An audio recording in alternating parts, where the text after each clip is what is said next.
Mr. Andrea, buongiorno, hello. For inviting me for this time. Yes, the stage is yours for your presentation. Okay, shall I share my screen? Yes, please. If you want, okay. Okay, it will take a few seconds. Yes. And it's been done already. Okay, it's done. Okay, perfect. I will try to put it in a wider way. Okay. Please confirm that you're going to watch it in a presentation mode. Okay, thank you very much. Yes. My name is Andrea Rubera, and I'm 55, and I'm working for TEAM.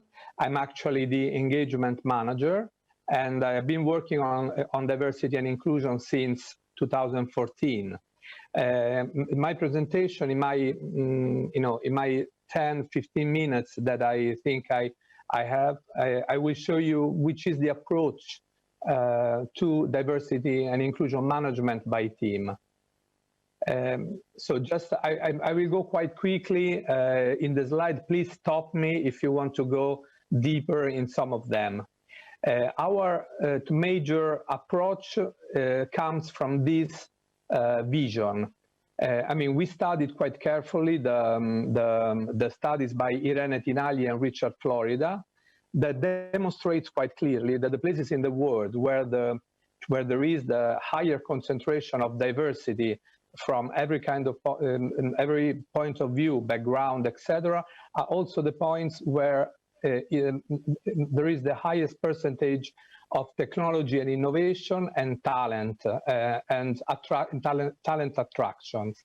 So that's why we want to be an inclusive company, not for a reputation issue, but for a very practical and reasonable reason. So we want to produce innovation, and that's why we want to improve diversity. We know that the diversity and inclusion has been ranked by many stakeholders like LinkedIn, also the investors analyzers, has been ranked by one of the major drivers for the promotion of the performance of the company. The major effects are on soft areas of the performance of the company, like reputation, but also on the hardest areas, like the return on equity, net promoter scores. McKinsey has been studying for 30 years that the companies who adopted an approach to diversity and inclusion have better performances. This is our approach. This is a statement. This is our major approach to what we mean by welfare and engagement. I want to underline this because our diversity and inclusion plan is part of a bigger engagement plan, which is on another side part of an even bigger sustainability plan. So our our funnel comes from the performance of the company, then goes to the sustainability approach, then goes to the engagement approach, and diversity and inclusion is one pillar at the base of this funnel. So we studied quite carefully from many surveys that we did in the last, I would say, 6 years, that our people who have the highest capacity to include other people and to promote the culture of inclusion, and our people who feel themselves more included by the rest of the colleagues and the rest of the company, are also the same people who have the highest performance in our company. So it's a very direct connection between what we want to achieve, engagement of our people as a layer, as a tool to promote the performance of people themselves and the performance of the company in a wider meaning. This is just to mean that our inclusion management approach is a part of our welfare plan, which is actually under a big redesigning. And this is our history. We started a little bit earlier than 2009. We started with nominating a diversity and inclusion manager and creating a first group of people who wanted to work on a spontaneous base, who wanted to work on diversity and inclusion issue. Our approach is to raise needs and desires from bottom to up. We tried also to push things top down, but it's not working for the Italian context. Italian people need to be involved directly, so they don't like to have things pushed from the top. And we understood by working daily that it is also a very effective approach. If people are involved in the redesigning of the inclusion process, I mean, if we want to include them in designing new projects and initiatives, then the same project and initiatives will be more used and more effective. Then we started to create a network with other companies in Italy who are promoting inclusion, and that was a bigger achievement for us because we learned quite a lot from Italian branches of multinational companies. As you know, that in Northern Europe and in North America, diversity and inclusion was a major issue before then it became a major issue also in Latin and Southern European countries.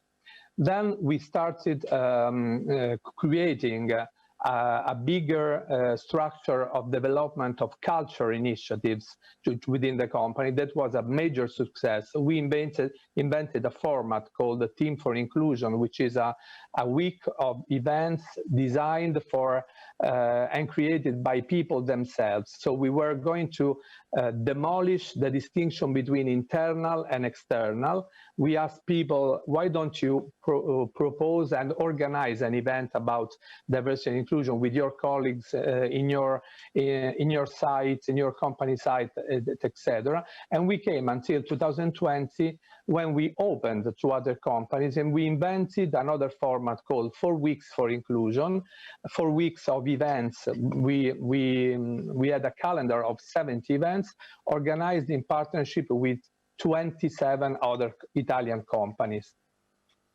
We got also results. Team has been ranked for the last 3 years in the Thomson Reuters, now Refinitiv, Diversity and Inclusion Index. We are at the 8th place worldwide. We are actually the first Italian company and the first telecommunication company. So it is our we are very proud of this achievement. We also got other certification and other ranking. We got the Family Audit certification, which is one of the major Italian certification for being a family-friendly company. And also we received the Parks Award as a more inclusive company for LGBT people, and in the last 3 years will be also ranked in the Diversity Brand Index as one of the recognized by customers themselves, one of the companies who are more promoting diversity and inclusion. We have a program of evolution.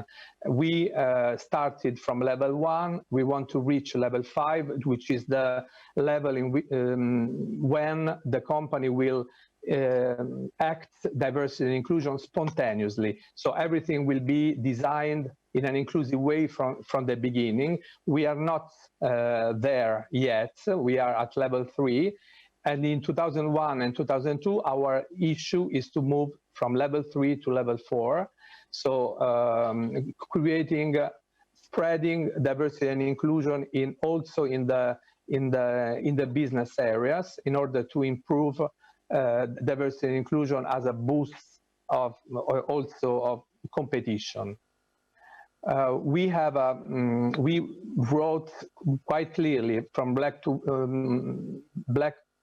on white that our commitment on inclusion, starting from our ethical code to the human rights policy, to our values, and to the leadership model. Every single employee from team is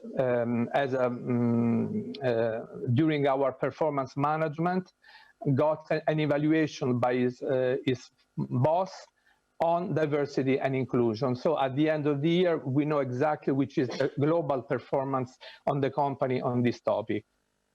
This is our plan about diversity and inclusion. It is based on 5 pillars, which are not,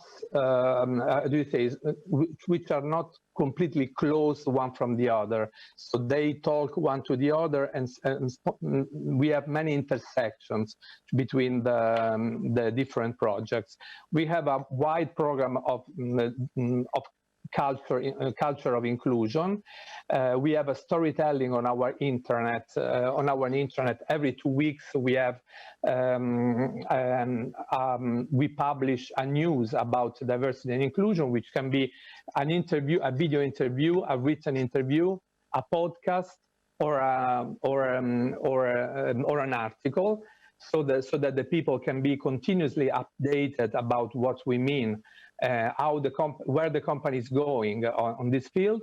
We have a program of sponsorships. We are sponsors of the LGBT Pride, and we are sponsors also of the major events in Italy about women, and also sponsor of the major event about inclusion in general.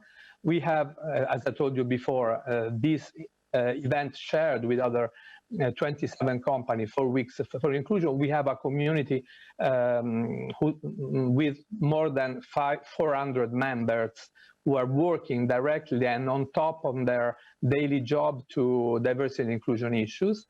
We participate to many summits and awards about it. And then we have a huge program of training for all the employees about diversity and inclusion, including managers. And for the next year, we are going to launch a new governance about it. Our disability management programs starts from the consideration of the people with disability as someone who has to be completely included and has to be also responsible for his needs, his or her needs, his or her desires, and has to be, and so the major issue in our disability management program is a policy that we launch that gives the power to every people with disability to ask for a change in their workstation according to his or her specific needs. And then in 2021, we will work specifically on three different topics. Sensorial disabilities. We have something like 100 people with sensorial disabilities. A new adjustment on workstation for people with movement disabilities. Neurodiversity, a program which will include people with neurodiversity in our company, and a program to have a certification to be a company, a dyslexia-friendly company, which is a certification that the Italian Association of Dyslexia gives to company who adopts an inclusive program for people with this kind of diversity. Then we have a longevity program that is quite important for us because we have an average age quite high. We have an average age of 52 years. So our goal is to keep people motivated and with a good level of employability until the end of the work relations with our company. You know that in Italy we had a different system of retirement, quite different from North Europe. Until 8 years ago, we retired earlier than the rest of Europe. Now people have to work until 67 years old, and so we have to change the culture internally and externally in order to maximize the contribution of over 55 people in our company. Then we have a huge program about gender gap that goes from climate and culture initiatives up to career initiatives. Our percentage of women in our company, we have 32% of women. the Italian culture attitude, especially in the 60s, 70s, and 80s, was that the STEM academic path and work careers were more or less up to men, and humanistic subjects more to women. So we have to balance quite a lot our mix within the company, especially in technical areas. We are going to do it working on gender bias, on an inclusive language. We are working with Harvard implicit test in order to create an assessment of the bias maps within our company. And we are launching a policy about harassment and bullying, including legal assistance and psychological assistance for people who are feeling to be bullied or feeling to be harassed. Up to the career, we defined a group of something like 2,000 women who we want to empower. And for each one of them, we are going to launch specific and individual plans according to their specific needs. Andrea, sorry for interrupting you. We have 2 minutes left for your presentation, so I'm almost finished. Yes, okay. Thank you very much. Sorry for disturbing. I'm almost finished.